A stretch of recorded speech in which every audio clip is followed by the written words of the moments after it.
Monsieur le ministre maa ngi leen di nuyu chers collègues maa ngi leen di delloo ziar réew mi tàggat nag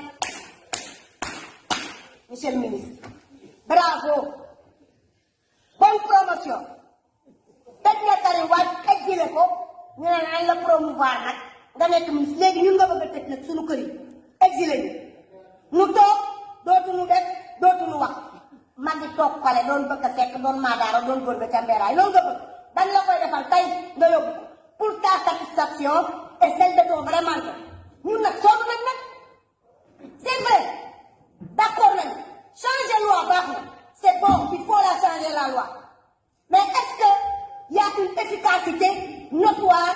sur ce couvre-feu que vous imposez au Sénégal monsieur le ministre duñu ko nangu ñoo ko bëggul bañaluñ la dara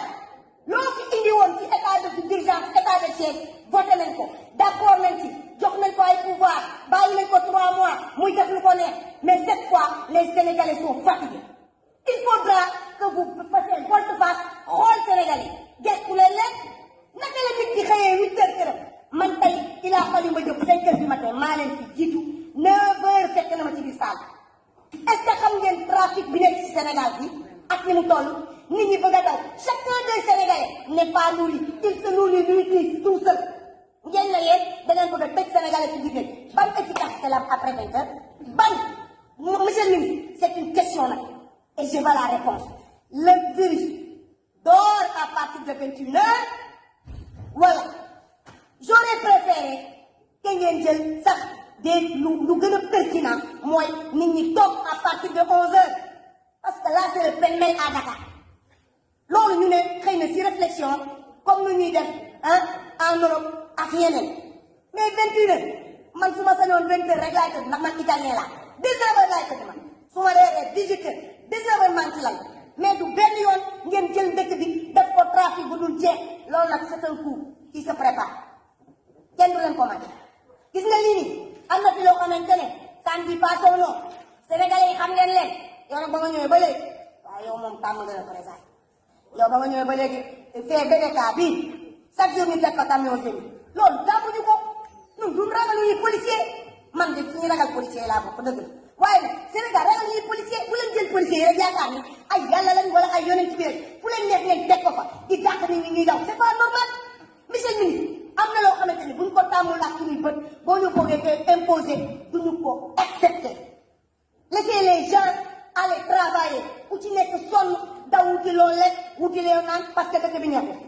man jàpp naa ne on aurait pu adopter une autre loi différente qui concerne le cadre de calamité naturelle et sanitaire de manière générale mënoon nañu ko concocter parce que l'Assemblée nationale est là pour travailler monsieur le ministre su fekkente ne da ngeen bëgg ñu dem tëdd ngeen li ñu fay man sawaruma ci tëdd lu ma fay bu ma sañoon lii moom mooy dundal ma ñëw Assemblée nationale di gis xale yu baax sama mbokk yi ñuy liggéey di waxtaan ku nekk def sa débat mais mënoo sa xëy sa bureau yow président xëy bureau ngeen tere ñu xëy et ça nag mooy côté ñu suñu dignité tere ñu wax tere ñu def lii Sénégal d'accord ci lu Sénégal d'accord lan nga bëggee nit ñi d'accord te ñun ñu représenter le peuple naturel et normal dans un cadre naturel et normal man duma bañal que ni yoon war nañ ko doxal ci lépp mais nag monsieur le ministre wax fa dëgg yàlla lii nii du yoon te bu fekkente ne rek monsieur le ministre waxante ne rek te yàlla tax ñun rek ngeen sañ a tëj ñun baadoo lañ ñun ñaamul dara ñun ñu tekkul dara Pikine ginnaaw raay Thiès noonu soow mburoog soow yow ñun ngeen nag sañ a tëj quoi mais xoolal barki dem aux Almadies piscine party bi c'est aux enfants c'est aux fils les fils à papa ñuy piscine party xam nga di def lu leen neex kenn waxu leen dara luñ leen di wax jàpp yóbbu après le lendemain on libère celui-ci non laissez les gens travailler s'il vous plaît monsieur le ministre nous demandons que ça nit ñi dañu war a liggéey nit ñi dañu war a lekk nit ñi dañu war a naan d'accord nañ nag ci changer bi man awma ci ko problème mais gisuma efficacité bu tëj loi bi boobu benn question la est-ce que les modalités yi nga xamante ne moom nga war a utiliser ça nous garantit vraiment que la loi l'état d'urgence sera efficace telle qu'elle sera monsieur le ministre je vous en prie fermez-nous si vous voulez yéen a ñu moom